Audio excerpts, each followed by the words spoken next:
everyone. We're doing another partner spotlight for our compliance journey that we've been going on. And with me today is Wayne Small from the Cyber Advisory. How are you going, Wayne? Thanks for joining me.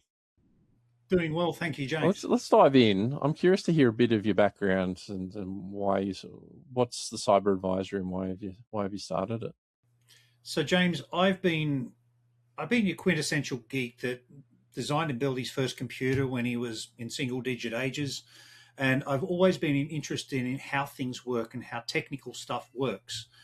That led me down a path of learning more and more about computers and electronics, and then ultimately into the fields that we're in now, which is around doing support.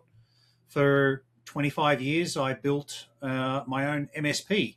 So I got a lot of real world experience in delivering MSP style services and running a tech team. We had at our peak 60 odd staff in our MSP before we sold it. And so I got a lot of experience doing that. And as part of that, cybersecurity was one of the components that I saw in that growth journey, especially over the last 15 years.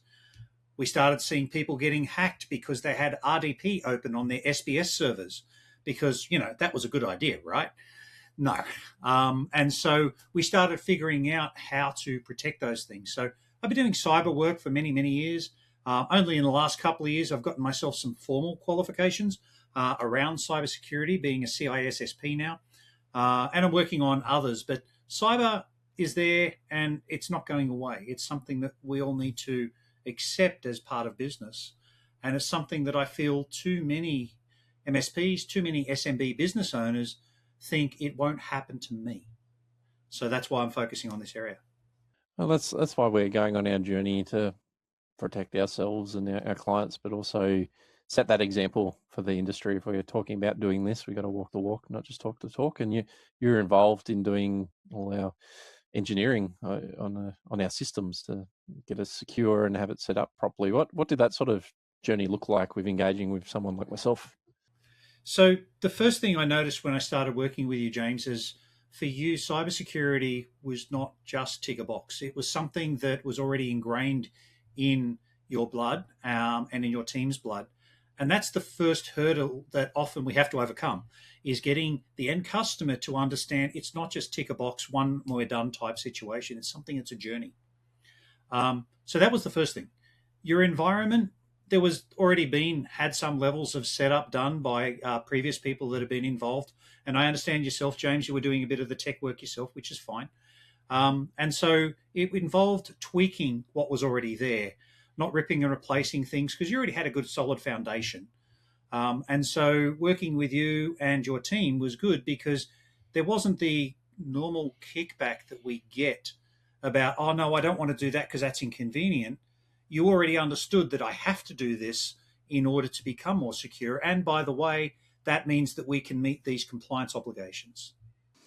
It's funny hearing it back because I see those kickbacks in partners from like a lot of senior techs in a lot of partners where they don't want to do things like remove local admin. They don't want to have more barriers put in front of them because they're still very focused on that traditional support thing of get things up and running as quickly as possible. They're not thinking about the cybersecurity ramifications, and it is that important cultural change that a lot of partners aren't really coping with. So I didn't think of that until you sort of said that. And you've been involved in like doing all the engineering for the tech stack, but you're involved in getting us compliant for S&B 1001 and ISO 27001.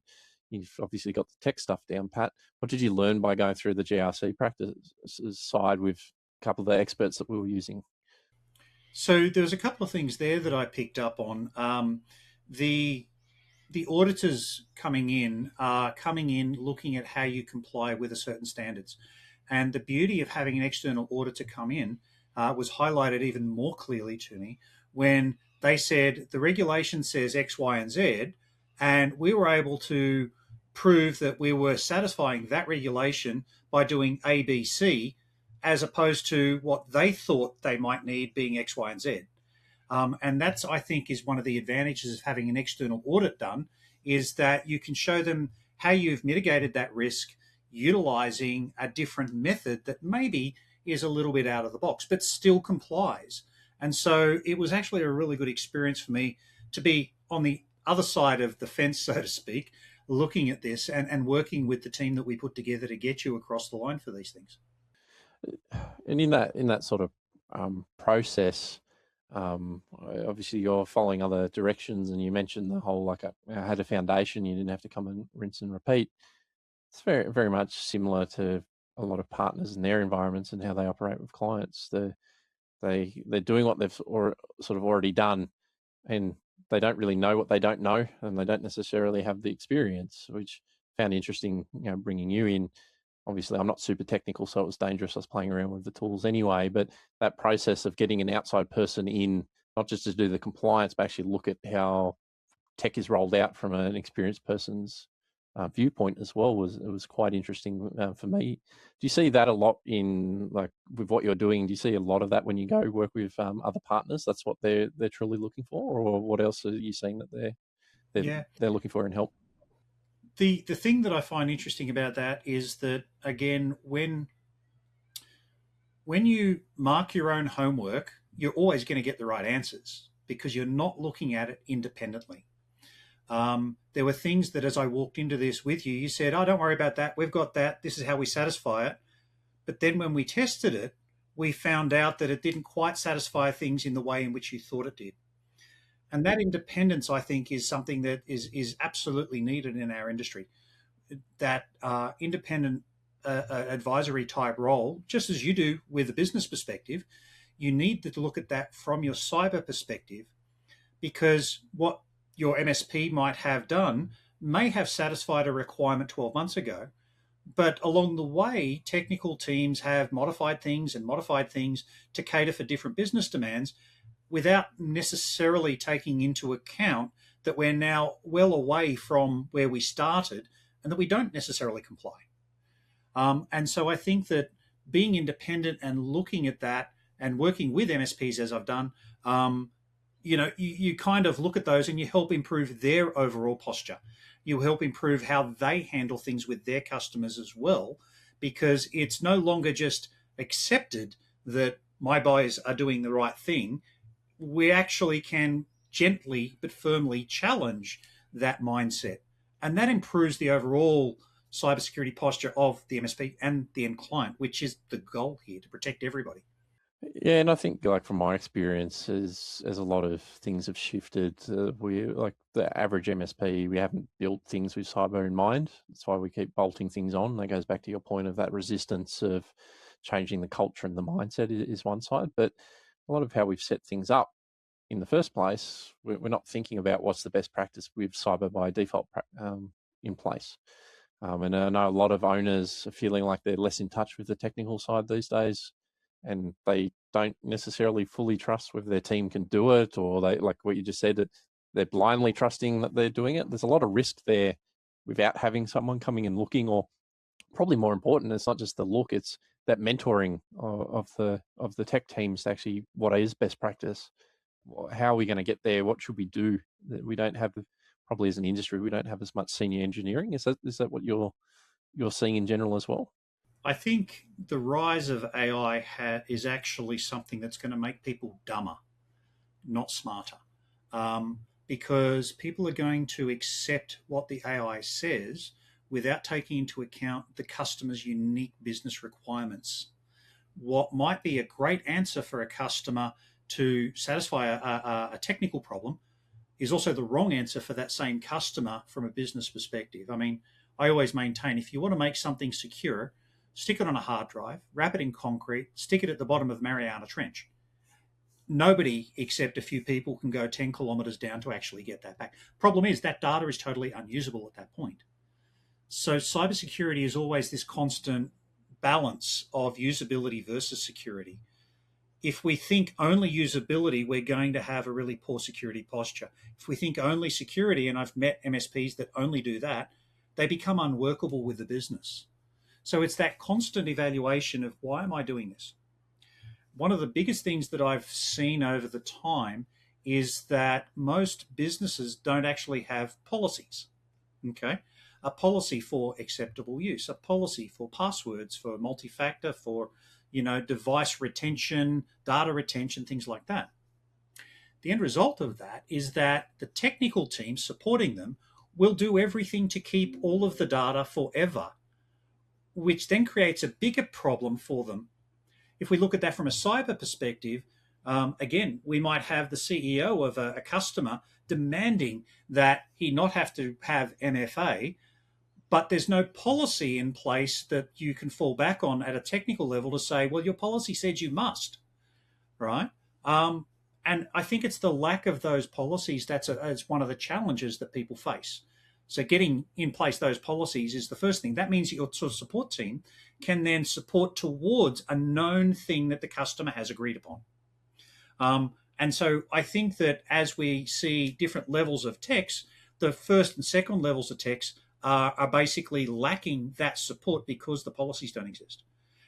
Coming back to part of what you said earlier about the higher levels of technical skills, having had an MSP, I recognized that many of my techs grew and grew and grew, and then we weren't able to challenge them. And some of them moved into the enterprise market because there was greater technical challenges there than in the SMB space. So the challenge we have then is getting our techs at a senior level to start doing more and more mentoring of those techs below them, so that way there is a growth path for those level 3, level 4 type technical people. It's a challenge that we're facing, and it's not going to go away anytime. AI is not going to make it easier. In fact, I think it's going to make it harder. Yeah, I definitely agree. There's going to be a lot of challenges. We're already in that space of a lost generation of skill sets, and we're having to reshape it. And I suppose that's what leads me into this sort of give you an opportunity. Like when you do engage with partners, what sort of work are you doing, and what sort of engagements do you do to help them? Yeah, look, typically I engage directly with the end customer and I work alongside the MSP. I'm a great believer in you can't mark your own homework. Okay. I saw that time and time again with my own MSP where our team had done things according to our procedures, but we left the back door open because our procedures didn't include that kind of out of the box thinking. And so I work directly with the end customers. And the idea is to work in collaboration with the MSP. If I find something that is an issue, I don't go to the customer and say, hey, your MSP sucks. I go to the MSP and say, help me understand why this backdoor is there. Why does this exist like this? 90% of the time, it's because the customer has asked for it. But the customer doesn't realize they've asked for it. So then we go together to the customer to say, hey, there's this backdoor here. You've asked for it. Here it is in this particular ticket. This is the exposure they've got. Let's have a risk discussion about that. And that's something that most MSPs aren't doing. They aren't calling it a risk discussion. They focus on the technical stuff. And because they focus on the technical stuff and they have a technical discussion, the customer thinks it's all too hard, just do what you think you should do. Yeah. Whereas if you have a risk discussion, we take it back to the business. And so I do that type of thing, work with the MSPs. 90% of the time, the MSP is trying to get something across the line with the customer. The customer thinks, oh, you're just trying to sell me something I don't need. Whereas as an independent, I come in and work with them and say to Mr. Customer, well, if your risk assessment is this, then you actually do need that thing they've been trying to tell you about for the last 2 years. The customer then goes, okay, let's do it. So it works out to be a win-win situation, that I can be there independently to look at what they're doing. I can be there to help educate their team if they need that type of education as well, because nobody knows it all. I don't claim that I know it all, to be super clear. I'm very much a believer in lifelong learning, and that's evidenced by me in my late 50s going to university to get university qualifications in cybersecurity, just because I want to do this. So that's kind of how I engage with the customers. I don't give the MSP a kickback. I don't take an MSP kickback from the MSP, because ultimately the customer, I don't want there to be any question that I'm serving the customer first and foremost. And I'm working with a handful of MSPs right now in a really good way. And I love that. It's great. Do you, because I know a lot of MSPs out there, they want to get this sort of stuff done on themselves, look at how their technical practices are overall. Do you go inside their business to look at how they're actually got all their tech set up as well? Yeah, absolutely. Absolutely. That's an option as well, mate. It's a privilege when people call me in to do that type of thing, because most MSPs are nervous about kind of, dropping the robes and showing that maybe they're not as good as they thought they were. And so I'm pretty gentle but firm to help them understand those risks that they're facing that maybe they don't realize they're facing. One of the biggest things that I see many people doing is allowing anybody to share anything to anybody. Uh, that just leaves the doors open for all kinds of problems further down the track. So yeah, absolutely, I do that, and naturally, we put in place like agreements, NDAs, and all of that kind of thing. I'm not going to talk about people behind their back. Regardless of the NDA, I don't do that anyway. It's the reason why I bring that up. I think a lot of partners are looking for that, and they don't know where to go get help. So here's your Well, help. Go talk to Wayne. I'm here if you can help anybody, even if it's just a quick call to have a chat about a few things. I'd love to help people. I mean, I've been involved in helping the community out for many, many years. 30 plus years I've been doing things in the community, which brings no financial benefit to me, but it helps the community. I absolutely love doing that. I've only just retired one of my blogs that has been around for 25 years, all around small business server. That's still getting several thousand hits a month, believe it or not, James. That people are coming to that blog for things that are no longer SBS related, but might be to do with other things that I found. One of the highest rated blog posts that I had, believe it or not, was about what color LTO tapes are and why it matters. People need that information. It's there. That help has helped us a lot because we wouldn't have been able to achieve the certification that we have this year through S&P 1001 and ISO 27001. So can't thank you enough for that support and getting us over the line as part of the subject matter expertise expert team. So thank you so much for that, Wayne, and hopefully partners have watched this and they know where to go get help now. Thank you for the opportunity, mate, and I love working with you and your team. Thank you.